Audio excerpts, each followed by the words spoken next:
Coming up, District Championship basketball is in full swing as we bring you an update on the latest games.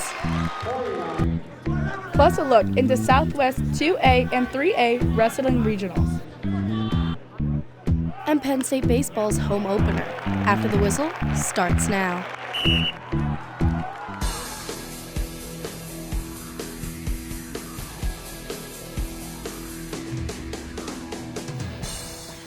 Hello, and welcome to After the Whistle. Our crews traveled all over District 6 to bring you the latest on high school basketball and wrestling. Live from University Park, I'm Bronwyn Leiber. And I'm Kennedy Rivers. We'll take a look into Penn State sports as the winter season winds down and spring begins. We'll have all that and more coming up. The Bishop Guilfoyle girls are the reigning 1A state champs looking to run it back. The Lady Marauders faced off against the Lady Huskies Wednesday for 1A District 6 Girls Championship. Both teams jumped right into action as Bishop Carroll's Luco sank a three in the first 30 seconds of the game. Starting off strong, the Lady Marauders responded quickly as Mary Hogg drove through the paint, putting up two for Bishop Guilfoyle. Both teams started the second quarter tied at 18 as Gia Adams puts the Lady Marauders up by three. Tied at the half, 26-26, the student sections continued to bring the energy. Bishop Carroll fell behind late in the third as they tried to fight their way back with this block and steal as Adeline Myers took it all the way for two. Bishop Guilfoyle kept the momentum as Morgan Ruggery makes a nice jumper, making the score 61-42. The Lady Huskies wouldn't be able to stop the Bishop Guilfoyle as the Lady Marauders would take their 5th district championship in 6 years with a final score of 61-44. The student section brought a ton of energy as the BG boys faced off against the Forest Hill last Wednesday for 3A District 6 championship. First quarter Rangers led by 3. Turin Consiglio scores and draws the foul, game now tied at 10. Later in the first, it's 12-12. Nick Forrest 3 gives the BG the 15-12 lead. Second quarter Marauders up by 1. A tough bucket by Forest Hill's Koi Mago retakes the lead 35-34. Fourth quarter Forest Hill leads by 6. Mago follows his miss and scores to put up the Rangers up by 8. BG couldn't dig themselves out of that hole and Forest Hill takes the District 6 3A championship. Both of these teams will make their way to state tournament and play their games on their home court. Bishop Guilfoyle will play Bishop Cavan and Forest Hill will take on Keystone Oaks. State College High School faced McDowell High School in the PIAA Sub-Regional Championship, battling for a spot in the state playoff bracket. The Little Lions started strong with a 3 once they got started, as you'll see here shortly, which allowed them to get the 11-4 lead after the first quarter. Here's that shot now. Shot and splash right there. So moving on, McDowell responded throughout the second by putting up 16 points, including a corner 3. Camden Kramer taking a 2017 halftime lead for his team. Moving on into the third, a steal led to a reverse layup by senior Charlie Yartz, keeping the score at a close 38-32. However, McDowell would have a dominant fourth quarter, stealing a 56-43 win and securing a spot in the playoff bracket. The Trojans will advance and host Central Catholic on March 8th. Evan Poches will now bring us the coverage of McDowell and State College. Evan? Thanks, Bronwyn. The McDowell Trojans had to travel more than 3 hours to State College on Friday to face the Little Lions, and both teams are pretty familiar with each other. McDowell and State College met last season in the 6A State Regional, with the Little Lions coming away with a close 48-46 win. Early on, it looked like this game was going to come down to the wire as well, with McDowell leading by 3 at the half. You know, we had plenty of good looks there in the first half, and they just didn't fall. We're a team of momentum, and I think you saw that tonight. We can score in bunches and just be patient with our offense, and it'll happen, and it did. In the second half, McDowell surged ahead. The Trojans played physical and tough defense, not allowing any easy State College buckets. Yeah, we definitely knew that. You know, our identity all season has been our defense, very physical, very aggressive, and we knew a lot of stuff that they were going to run, so we wanted to switch everything, be very physical, and, I feel like we brought that energy tonight. McDowell also got help from senior leader Camden Kramer, who had 26 points on the night, including 5 3-pointers. Losing them last year gave a little bit of extra motivation. No matter what, if you win or lost, both of us got in the playoffs, but this year they changed it, so we had to win this one. And, I give huge credit to the staff. We came in with a great game plan and we executed it. Kramer led an offense that scored 36 second-half points, almost doubling their first-half output. The Trojans now have their focus on the state playoffs and a chance at the state title. This loss for the Little Lions knocks them out of playoff contention. Reporting for After the Whistle, I'm Evan Poches. Back to you guys at the desk. Thank you, Evan. That was certainly a great look on the Trojans and the Little Lions. The Hardwood had a very different look on Tuesday. Now, Allie, what was going on at the Nittany Valley Sports Center? The Center County community poured out to support Unified Bocce. Let's see how the tournament ended up. The smiles on these kids say it all. The State College Regional Interscholastic Unified Indoor Bocce Championship was held Tuesday, featuring 8 teams from across the region. Bald Eagle Area High School and Central Columbia battled it out in the gold-silver match, with the Eagles pulling away in the 5th and 6th frames for the title. To watch them smile, and to see the joy that they feel, even losing, and the camaraderie on the van rides and being together as a team, that's why we do it. This season, 467 high schools competed in Unified Bocce. All 5 public Center County high schools now have teams. The Bald Eagle head coaches told me that it was just their goal this year to get to regionals, which was improving from last year, but after beating Central Columbia in the gold medal round, they're headed to Hershey. This team will be probably state champions, maybe. Carson's father, Matthew, says that he has loved sports his whole life, so it's not surprising that he wanted to play. Well, this year he come home and he said he wanted to do bocce through school, which I never did bocce. I never really seen bocce. And I said, buddy, you do what you want to do. I said, I'm here to support you 100%. Carson helped his team to their 7-4 win in the finals. Although they came out as winners, the Eagles know that just playing in the league means so much more. Our biggest goal is to keep our kids humble. To be supportive of their opponents, themselves, their other team, just to be good sportsmen. Bald Eagle will head to Hershey on March 26. They will play at 9 a.m. just ahead of the 2A girls basketball game at the Giant Center. Thanks, Allie. Coming up after the break, Massimo Bonagorio and Massimo Manfra break down 2A and 3A wrestling high school regionals. Until then, there's a look into some of the other brackets in high school basketball.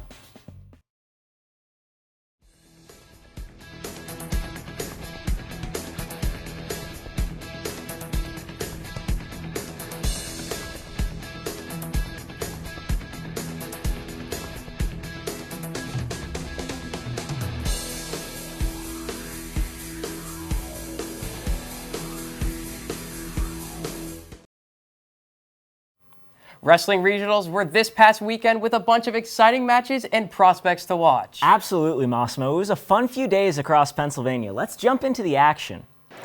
The wrestlers get ready in Altoona on the mats for Southwest 2A Regionals. We'll begin at 107 pounds with a quick takedown by Keegan Bassett on Dakota Santa Maria before he doubles it, getting another 3 points on his way to a 10-2 major decision for the regional crown. Now to 121 pounds, it's Bald Eagles' Tanner Gano getting a massive takedown down 2-0 in the final seconds to claim victory from NC State commit Dominic Deputy, who could not break free from Gano's grasp. So impressive. Time for 145 with Bo Bassett absolutely hounding Lucas Boyer with 2 takedowns in 10 seconds on the way to a 21-point tech fall. It's just too easy. Unbelievable.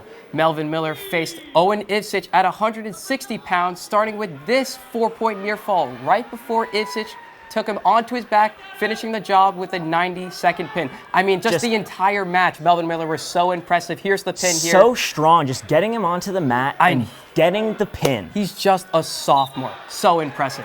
Lastly, Jaden O'Farrell against Isaac Lachinsky at 172 pounds brings out the Granby roll to get 3 points at the end of the third period to win regionals 8-6. That's certainly a dramatic way to win yourself a regional crown. I mean, he's rarely wrestled all season. Bishop McCourt scored a record 314 points on the way to a regional championship, with Derry area getting second with 205.5 points behind McCourt, with Chestnut Ridge rounding out the top 3. States are coming up this weekend in Hershey. Many wrestlers for McCourt will be there after that impressive performance. We had a chance to catch up to them after that display in Altoona. I'm excited. It's my second time there. I mean, I won it last year. I'm looking to repeat. Melvin Miller isn't the only wrestler from McCourt looking to succeed at States. I wish to dominate. I think I proved that I'm in there with the best of them. So For some, States isn't the only place they want to win.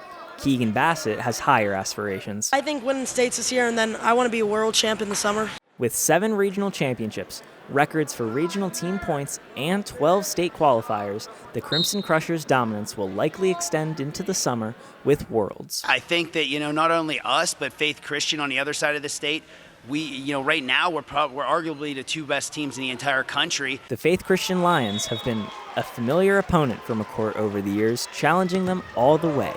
They motivate us and we motivate them. And I think next weekend at Hershey, it's going to be another huge battle between the 2 teams. Here in Altoona at Southwest 2A Regionals, it was the Bishop McCourt show once again, but this time it was the young guys making a difference. They don't act like freshmen, so it was really easy for them just to come in and do what they're doing. So I'm really proud of those guys. The future is now for Bishop McCourt. yeah, we're just getting started. We're killers, so we're going to come get it. These underclassmen are just beginning their wrestling careers, but their confidence is already there. We have a good junior high program right now, and we'll be just fine. We'll be top of the nation again.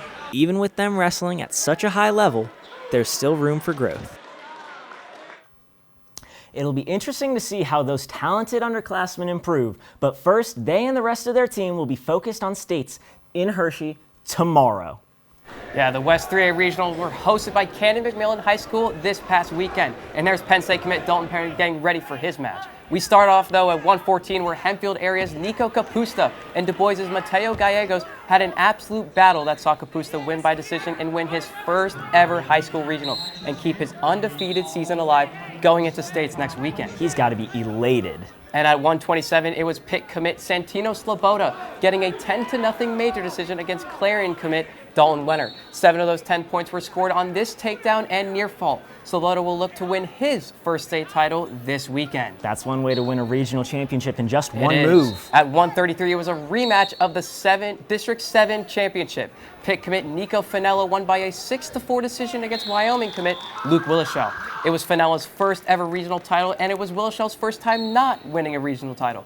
Finella is just 2 wins away from 150 wins and will hope to accomplish that at his last state championship appearance. But not every wrestler was able to keep their undefeated season at this regional. Penn State commit Dalton Perry gave West Virginia commit Ramil Islamov his first loss of the season by a 7-6 decision. Super close, but Dalton Perry survived. He got it done. Perry was Central Mountain's only champion of the regional, and he will look to win his second state title. Yeah, these guys are tough. At this point in the season, everybody wrestles. It's going to be tough. They're tough kids. They want to win just as bad as you, and it's just comes down to who wants it more, and just got to go out there and scrap. Heavyweights, Penn State commit and State College wrestler Asher Cunningham getting ready for his title match at 172 pounds. At 160, it was Altoona's Lucas Sipes who got the win by an 8-1 decision over Connellsville's Lonzy Vielma. Sipes now has won 4 regional titles in high school. Sipes will look to win his first state title in his career next weekend in Hershey.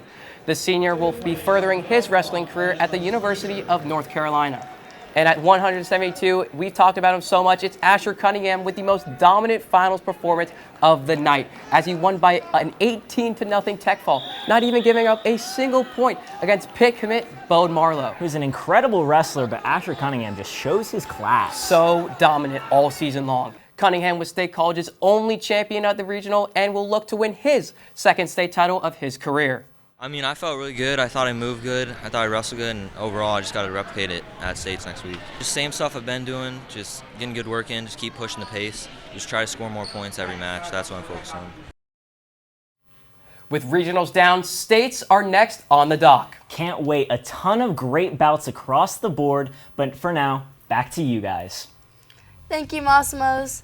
Coming up, we'll have the latest on Penn State men's hockey late run they've had this season. And highlights from Penn State's baseball opener, including Dollar Dog Night.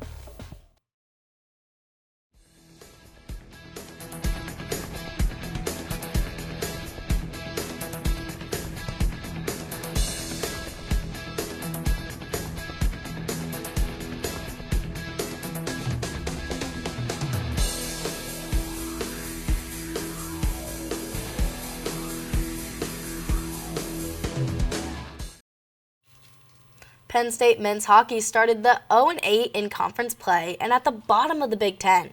However, since January, they've won 11 games in their late push to the NCAA Tournament. Andrew Matz is at the Pagula Ice Arena with more. Andrew?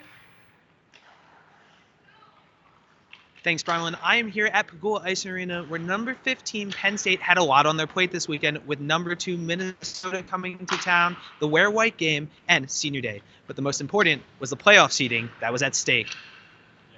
Penn State men's hockey came into the weekend with a lot on the line, a home playoff berth and a spot in the NCAA Regionals. Standing in their way, a Big Ten rival in Minnesota and former Nindywine goalie Liam Solier. Minnesota started off hot, scoring just under 3 minutes into the game, before the Nindywines turned it on with 2 goals in 46 seconds, one of them coming from J.J. Webush, who head coach Guy Gadowski says demands a lot of himself. He's really worked hard at being consistent off the ice, and I think it's really paying off. I think he deserves a lot of credit for the work he's put in. The Golden Gophers kept pace with the home team the rest of the way to force overtime. 2 minutes into OT, Dane Dowiak won the draw for Simon Mack to bury the dagger, turning Pagula Ice Arena into a madhouse.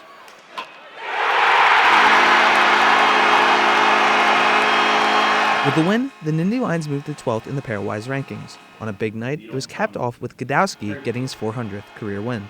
Gat's is unbelievable. His, the culture he instills in this program that he has instilled is second to none.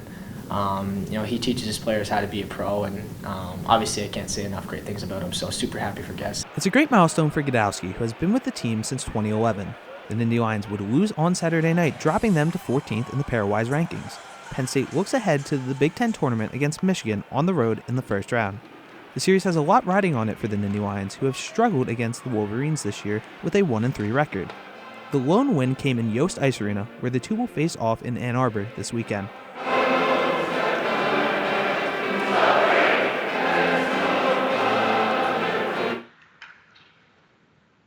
The Nindywines will not play here in Pagula Ice Arena again this season, but with a series win this upcoming weekend, they will punch their ticket to the Altoona Regional. Reporting for After the Whistle, I'm Andrew Matz. Back to you guys in the studio.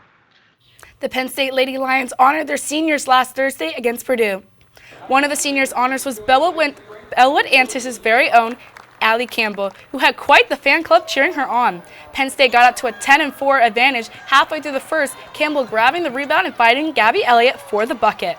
However, Purdue grabbed the lead 3 minutes later with a 3 from sophomore Sophie Swanson, making it 12-10 Boilermakers.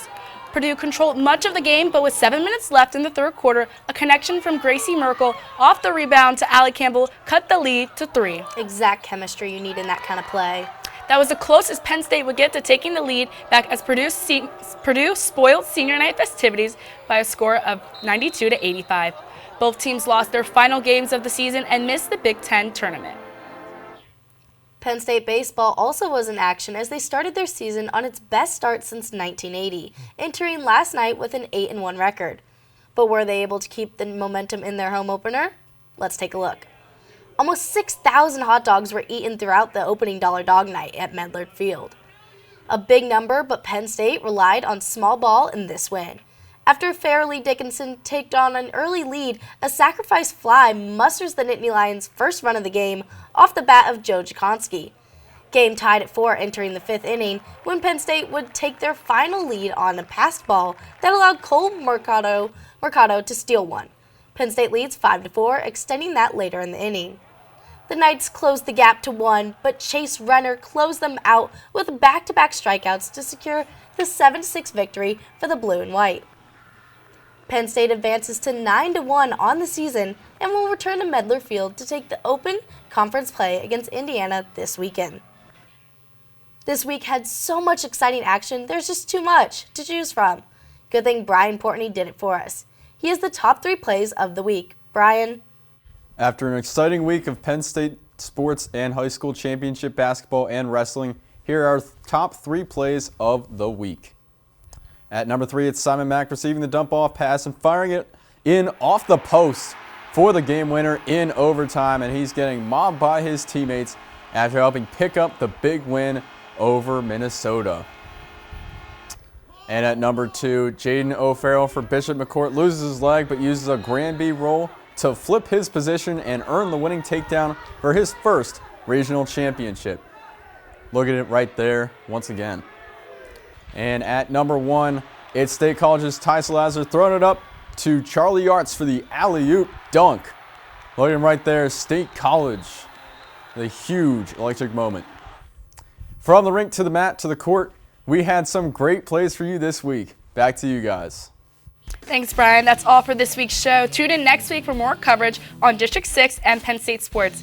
I'm Kennedy Rivers. And I'm Bronwyn Leiber. For more updates on our show and coverage of games, follow us on X, Instagram, and TikTok at ATWPSU, and check out the Penn State Student Media website. We'll see you next week right here on After the Whistle.